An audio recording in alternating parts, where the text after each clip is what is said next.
before I introduce our guests, welcome. Thank you very much. We're going to talk about reorganizing, restructuring, future of education in South Africa for about 25 minutes.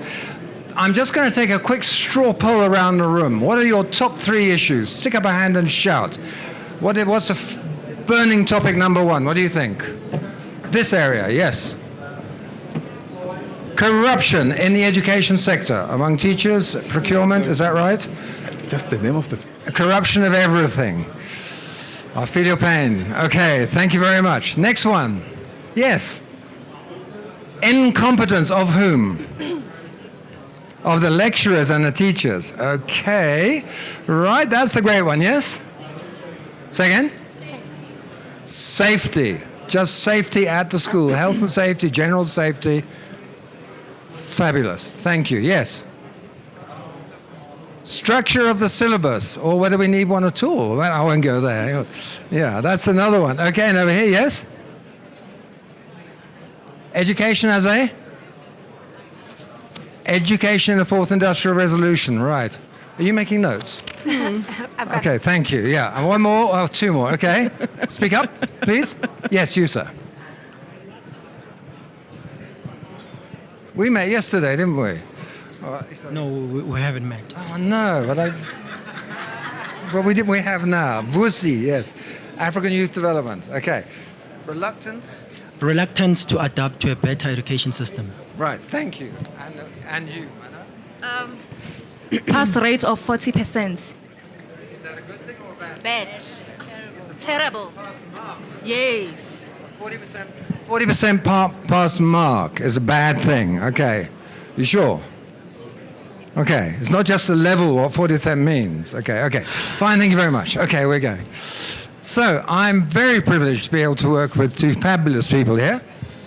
Louise, I've known for yonks. So what are we going to do? Thank you for that. We're going to try and remember those things, okay? We're just going to ask each of the panelists to introduce themselves just for 2 or 3 minutes, so you've got a bit of a background. Then each of these very capable people is going to give their view for a few minutes on what we should do. And after that, I hope we're going to argue a lot, because we've got until past, so it can't go on too long, okay? But let's have a go, and let's see what we can cure. Louise.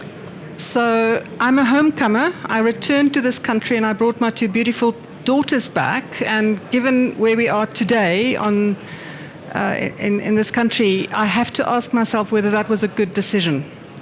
But I brought my daughters back and I decided I wanted to be part of the solution, and where the issue needed to be was education. And so for the last 10 years I've been working in schools across the country. We're currently working with 1,066 school principals. So when we talk about education, we're not talking from an ivory tower thinking that we understand what's going on. We're actually in the schools. And I think that's one of the big challenges for us, is how many people make decisions and talk about education, but they're actually not in the schools and they don't understand it firsthand. So you're going to get a chance to talk about your view on education first, but just a bit about you. Who are you, Louise?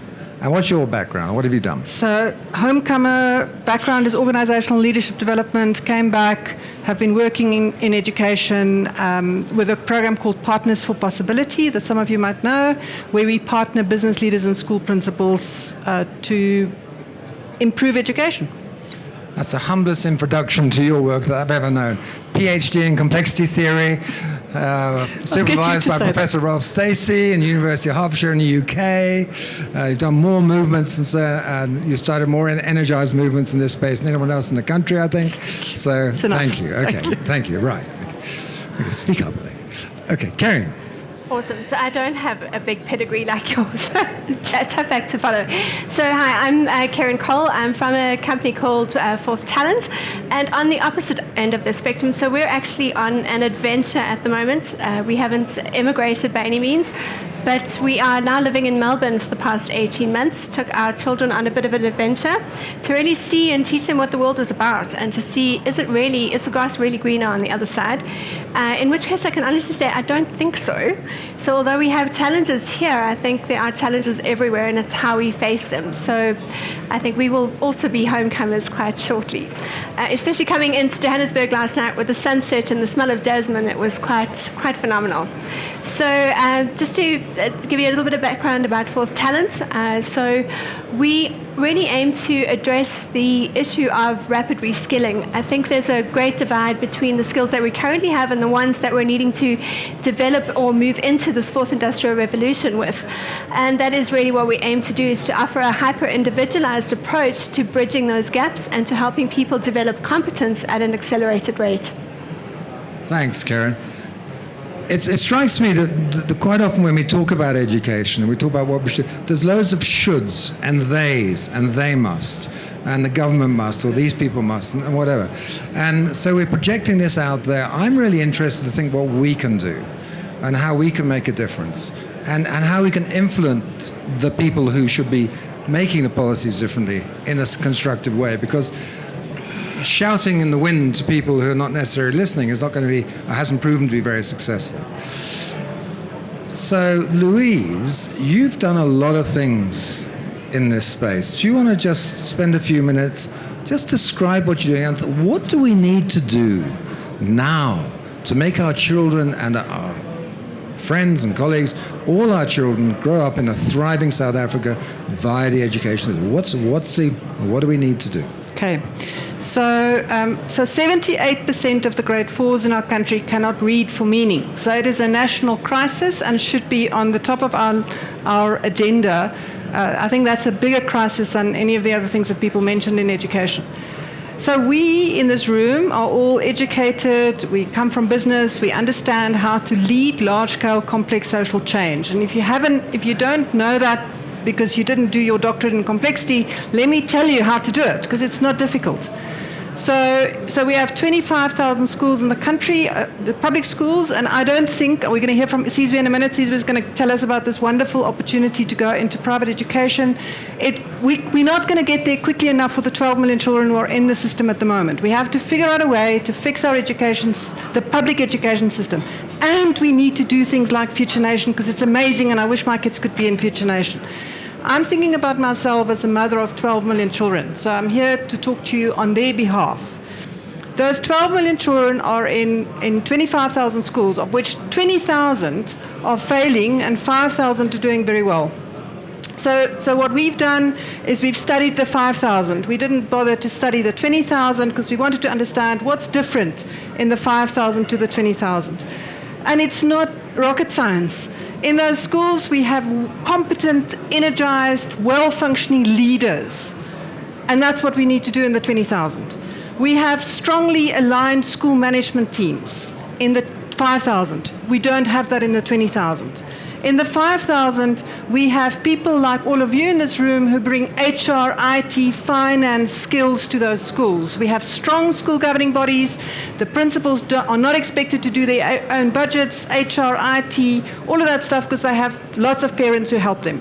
In the 20,000, we don't have HR, IT, finance skills. We're asking a lonely principal who wasn't prepared for his job to now also do all this other stuff.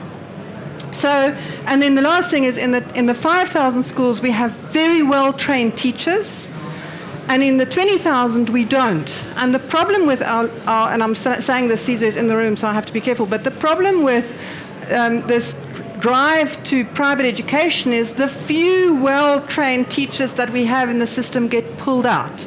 So we're losing the few, so what we've not done in the last 24 years, and actually before that, is we haven't been training our teachers, we haven't been supporting our leaders, we haven't been equipping the leaders for that leadership task. We've done all this. If any of you who run a business will know that the most important job for you as a business leader is to ensure a healthy, functioning organization. Because if you have a healthy, functioning organizations, the results will follow.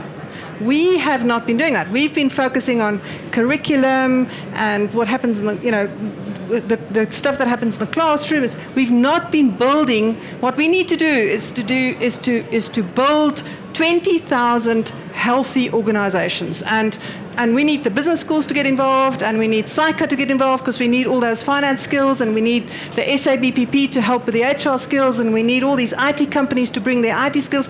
Imagine if every organizational unit in our country made a decision to be the development partner to a school and provided HR, IT, finance, legal support, the stuff that we take for granted, the stuff that we had ample access to, just to one school.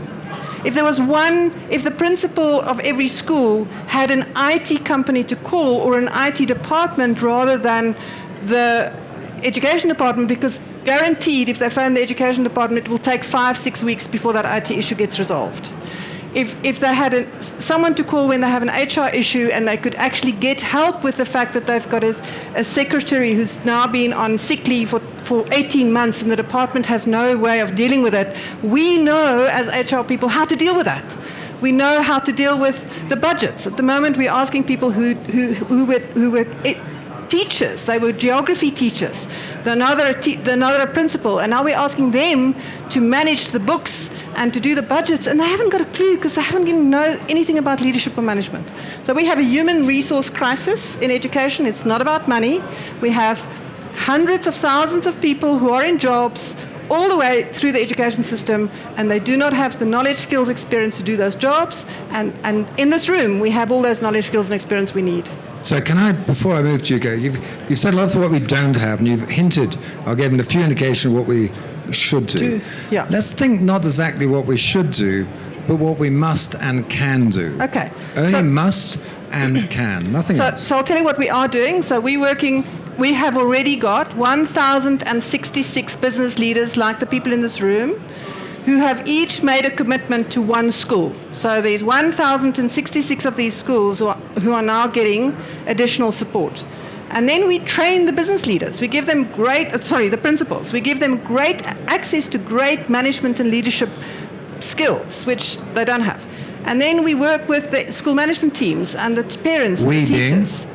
Our organizations as Partners for Possibility, but I don't want to make this about Partners for Possibility, but this is one example of what's something that people can practically do today. We don't have to wait tomorrow. We don't have to wait for the president to do another edict. We don't have to wait for another conference. We can do it today. Go and make yourself available as a resource to an under-resourced school across the country. Anyone here want to do that? Become a resource for an underdeveloped school?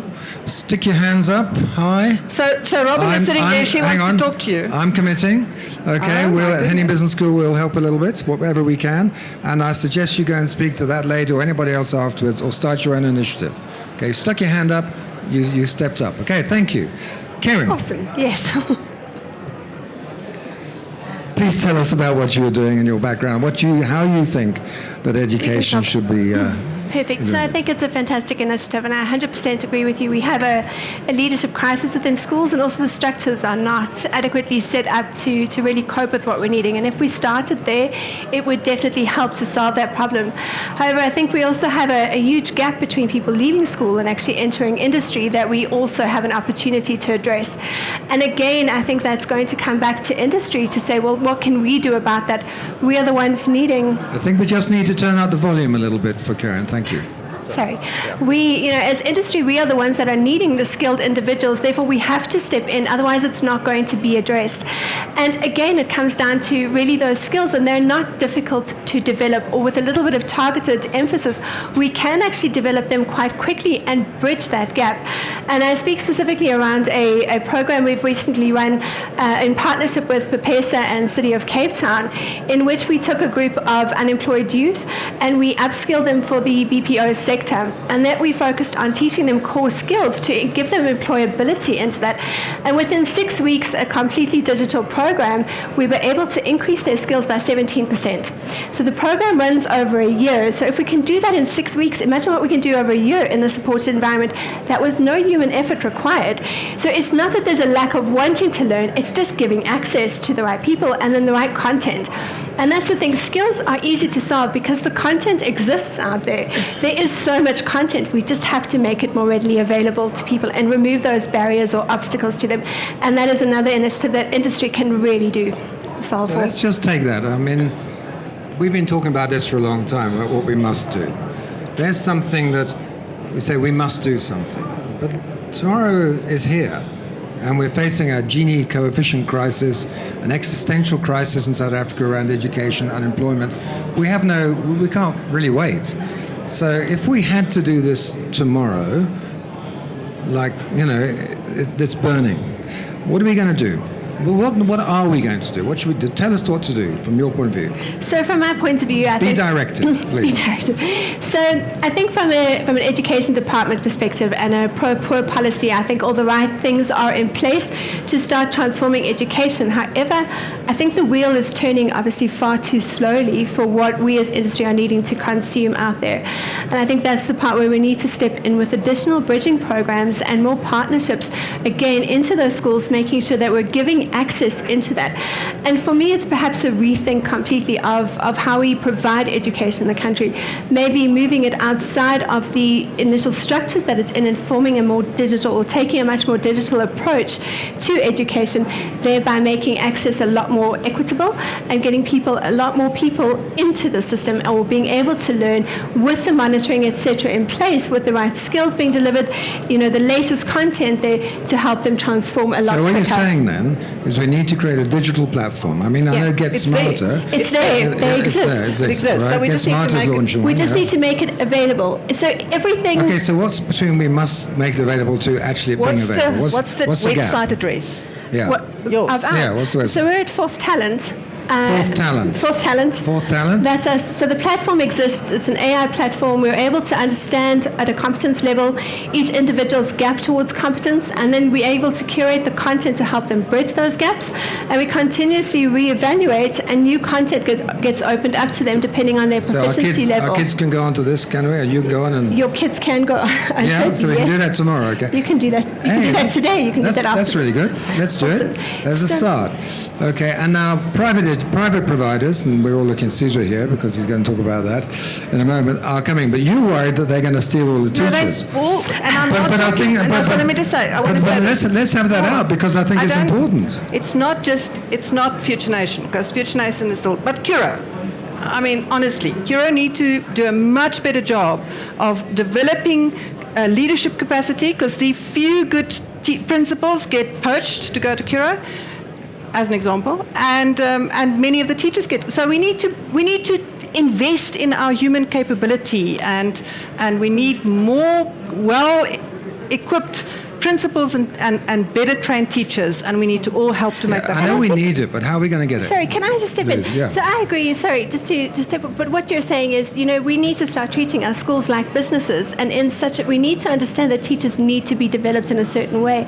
And I think maybe that is another key area to start with, is making sure that they have access or are able to learn in those directions, so they are being well developed in those critical skills that we're needing to teach, so that they can actually perform. And that's what you've been doing, isn't it, Louise?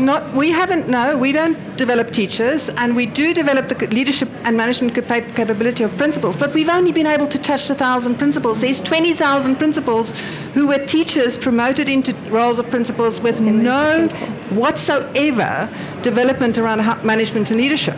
So every business school should be running once a month a program for school leadership and management. They should be opening up spaces in their classrooms to say if they have, because what we're doing in this country is we're investing in the leadership and management development of business, of industry, and we're not doing that in education because there's no money. But surely that's not okay to have that as an excuse. Right, we'll do that. Thank you. Talk later. Okay? I also just want to step in. The only way to really scale an issue like this is by using technology in that, because we can't necessarily do it, or it'll be too slow if we take that one-on-one approach. So that's where we've got to cleverly rethink, how do we get technology out there to actually drive that change that we need.